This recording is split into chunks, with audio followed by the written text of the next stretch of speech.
The Amtrak train crash in Missouri last Monday not only left 3 people dead, but dozens injured.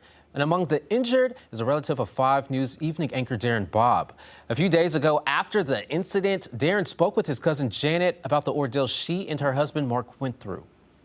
Janet and Mark Steinecke were traveling with 14 of Mark's family when the accident happened. They all had just finished several days of traveling across the country, visiting a number of national parks. They were headed back to Chicago, where they would take another commuter train back to Ohio. The family was spread out on 2 levels of a train car. Janet and Mark were on the upper level with their family relaxing when the unthinkable happened. We had no idea that what we had hit. We flew forward, but the train didn't overturn right away. Janet says as she and her family were picking themselves up off the floor, they began to help others nearby who were more seriously injured. Then the train started tipping in slow motion. It was like a slow-mo movie, and there was just nothing you could do. She says she and those on the upper level were injured worse after the train tipped over. I was on the opposite side by the opposite window, so I fell the farthest you could fall. She says that's when her and her husband's survival mode kicked in.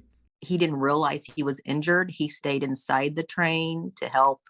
We had siblings that were trapped. I was able to move. I don't know how I got out. I crawled. I know I had to crawl sideways down the steps to go to the bottom car. Janet says those who live nearby in the town of Mendon, Missouri were like angels. Everybody in that town helped some way.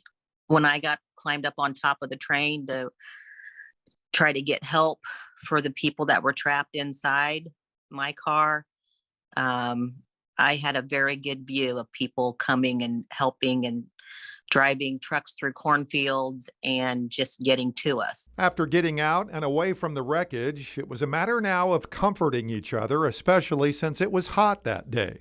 We could pour water on their clothing, on their ankles, on their wrists, talk to them. And after being kept in the hospital for a day and getting rental cars to drive back home, all 16 family members got a big welcome home at 1 a.m. We didn't realize what they were doing. And they had all the kids and grandkids in the family. Janet suffered some facial injuries, a cracked rib, severe whiplash, and bruises. Her husband, Mark, received head injuries but is doing okay. She says they're all grateful to be alive and to be back home recovering. I'm Darren Bobb, 5 News. Darren, thanks. Janet's husband had 1 MRI and will likely have more. She says they will have a long road of recovery ahead.